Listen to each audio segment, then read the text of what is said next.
Students, पिछली कक्षा में हम लोग अभ्यास 4A के 4 क्वेश्चन तक को सॉल्व कर लिया था।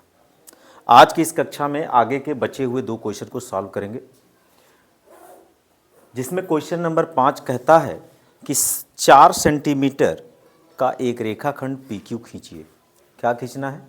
4 सेंटीमीटर का एक रेखाखंड खींचना है PQ।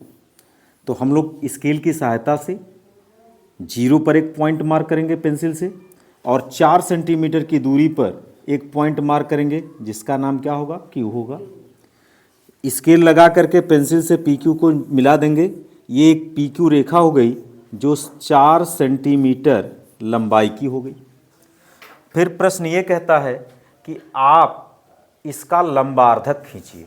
लंबार्धक का मतलब होता है कि इस रेखा पर लंब हो। लंब मतलब इस रेखा पर 90 डिग्री का कोण बनाती हुई एक रेखा हमें खींचना है जो इस रेखाखंड को अर्धक करे। लंबार्धक मतलब लंब होते हुए इस रेखाखंड का क्या करे? अर्धक करे।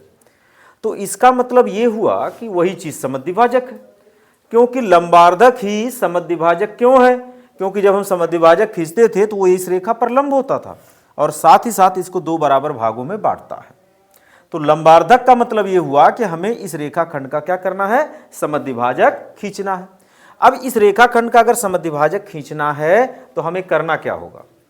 हमें करना यह होगा कि इस रेखा PQ के आधे से अधिक दूरी, PQ कितना है? 4 सेंटीमीटर। PQ कितना है? 4 सेंटीमीटर। PQ के आधा, 4 सेंटीमीटर का आधा 2 सेंटीमीटर। 2 सेंटीमीटर से अधिक दूरी अपने प्रकार में क्या करेंगे? लेंगे। कितना लेंगे? 2 सेंटीमीटर से अधिक की दूरी हम लोग अपने प्रकार में लेंगे और वह दूरी लेकर के एक बार, मान लो हमने ये दूरी लिया, एक बार OP को केंद्र मान करके एक चाप लगाया और एक बार Q को केंद्र मान करके चाप लगाया। अब हम लोग इस दूरी को बदलेंगे नहीं। अब पुनः इसी दूरी को लेकर के एक बार Q को केंद्र मान करके एक बार चाप लगाया, जो पहले वाले चाप को क्रमशः M तथा N पर क्या करते हैं? काटते हैं। इस MN को मिला दिया। जब हम लोग इस MN को मिलाएंगे तो ये रेखा जो होगी इस रेखा पर लंब होगी, अर्थात 90 डिग्री का कोण बनाएगी। साथ ही साथ इस रेखा का 2 भाग मतलब 2 आधा आधा भाग करेगी। इस अर्धक का बिंदु रखा गया D। तो प्रश्न में पूछ रहा क्या PD DQ के बराबर है? तो इसके रचना के चरण में हम लोग क्या लिखेंगे? रचना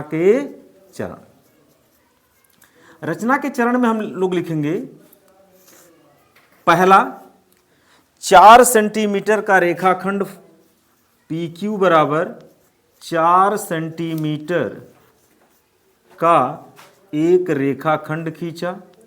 एक रेखाखंड खींचा। दूसरा क्या करेंगे? इस रेखा का लंबार्धक मतलब समद्विभाजक खींचा। इस रेखा PQ का लंबार्धक का मतलब क्या खींचा? अर्थात समद्विभाजक खींचा। समद्विभाजक MN खींचा। ठीक है। तीसरे में क्या करेंगे? यह MN PQ को D पर काटता है। MN रेखाखंड PQ को कहां काटता है? रेखाखंड PQ को D पर काटता है। कहां काटता है? D पर काटता है। चूंकि यह एक समद्विभाजक है अर्थात इस रेखा को 2 बराबर भागों में बांटता है, अतः क्या होगा? PD बराबर क्या होगा? QD होगा कि नहीं होगा?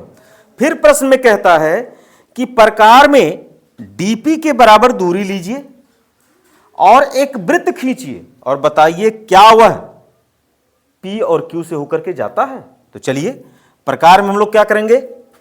प्रकार का नोक D पर रखेंगे और पेंसिल P पर रखेंगे। ये दूरी हम लोगों ने नाप लिया। इस दूरी को लेकर के क्या करना है, एक वृत्त खींचना है। क्या करना है, एक वृत्त इस तरह से खींचना है। आप क्या देख रहे हो, ये जो वृत्त हमने खींचा वो कहां से होकर के जा रहा है, वो कहां से होकर के जा रहा है, PQ से होकर जा रहा है। तो चौथा पॉइंट में क्या लिखोगे, प्रकार में DP के बराबर दूरी लेकर के, DP के बराबर त्रिज्या लेकर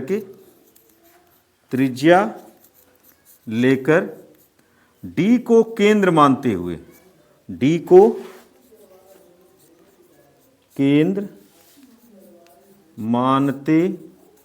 हुए एक वृत्त खींचा। यह वृत्त P तथा Q से होकर जाता है। हो गया। इस एक्सरसाइज को कंटिन्यू करते हुए अगला क्वेश्चन हम लोग क्वेश्चन नंबर 6 बनाएंगे। और इस क्वेश्चन में कहता है 6.4 सेंटीमीटर 6.4 सेंटीमीटर का एक रेखाखंड खींचो। उस रेखाखंड को खींच करके उसका सममित अक्ष खींचिए। तो सबसे पहले हम स्केल को रखेंगे, कॉपी पर, बोर्ड पर रखेंगे, 0 पर एक मार्क करेंगे और 6.4 सेंटीमीटर की दूरी पर एक मार्क करेंगे। इसका नाम AB रखेंगे और पेंसिल की सहायता से स्केल का प्रयोग करते हुए AB को मिला देंगे। यह AB 6.4 सेंटीमीटर का क्या है, एक रेखाखंड है। अब कहता है इसका सममित अक्ष खींचो। सममित अक्ष का मतलब बच्चों ये होता है कि एक ऐसी लाइन खींचो जिस लाइन के दोनों तरफ का भाग एक जैसा दिखे। हमें क्या खींचना है, एक ऐसी लाइन खींचना है इस रेखाखंड पर जिससे उस लाइन के दोनों तरफ का भाग कैसा दिखे, एक समान दिखे। तो बेटा वह रेखा क्या हो सकती है, वह केवल समद्विभाजक रेखा हो सकती है। तो हम समद्विभाजक रेखा खींचने के लिए क्या करेंगे, पुनः इसके आधे से अधिक दूरी प्रकार में लेंगे और एक चाप इधर और एक चाप इधर लगाएंगे, ए को केंद्र मानते हुए। पुनः वही दूरी लेकर के बी को केंद्र मानते हुए एक चाप इधर और एक चाप कहां लगाएंगे, इधर लगाएंगे। लगाया। ये चाप एक दूसरे को M तथा N पर क्या करते हैं, काटते हैं। MN को मिला दिया, MN को क्या कर दिया, मिला दिया। जब हम लोग MN को मिलाए तो जरा ध्यान से देखो, ये MN इस बिंदु को C पर काटता है। आप जरा देखो, इस अक्ष के इस तरफ की जो जैसा फिगर दिख रहा है, ठीक उसी तरह का फिगर इधर भी तो दिख रहा है। दिख रहा कि नहीं दिख रहा। इसकी लंबाई कितनी है, 6.4 की आधी, क्योंकि आपने समद्विभाजक खींचा है और समद्विभाजक रेखाखंड को 2 बराबर भागों में बांटता है। बांटता कि नहीं बांटता है। अब इस रेखाखंड के इस तरफ का भाग और इस तरफ का भाग कैसा दिख रहा है, एक तरह का, एक समान दिख रहा है। इसीलिए यह जो समद्विभाजक रेखा है, यही सममित अक्ष कहलाएगा। समद्विभाजक रेखा क्या कहलाएगा, समद्विभाजक रेखा क्या कहलाएगा, सममित अक्ष के नाम से जाना जाएगा। तो रचना के चरण में क्या करेंगे, रचना के चरण सर्वप्रथम हमने क्या किया, AB बराबर 6.4 सेंटीमीटर का रेखाखंड खींचा कि नहीं खींचा। सबसे पहले तो यही काम किया था। दूसरे नंबर पे क्या काम किया था, इसका सममित अक्ष बनाने के लिए हमने इसका समद्विभाजक खींचा। लिखो, रेखाखंड AB का क्या खींचा, AB का समद्विभाजक रेखा खींचा। समद्विभाजक रेखा MN खींचा, रेखा MN खींचा।